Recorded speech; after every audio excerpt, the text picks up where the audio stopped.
আমাদের জেনারেশনের সবচেয়ে বড় সমস্যা হচ্ছে আমরা কখনো সম্পর্কে কোনো সমস্যা হলে এই জিনিসটা কথা বলে শেষ করি না। একজন একজনের উপর রাগ করে থাকি, আর এই রাগ করে অভিমান করে দূরে সরে যাই। আসলে একটা সম্পর্ক একদম সঠিকভাবে ধরে রাখতে গেলে কথা বলাটা হচ্ছে সবচাইতে বেশি জরুরি। জানেন, কথায় সকল কিছু সমস্যা সমাধান হয়ে যায়। এই কথা না বলা একটা সম্পর্ককে ধীরে ধীরে শেষ করে দেয়।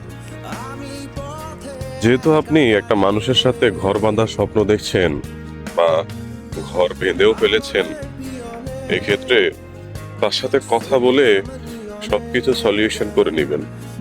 একজন একজনের সাথে কথা না বলে থেকে সম্পর্কে আরো দূরত্ব সৃষ্টি হয়।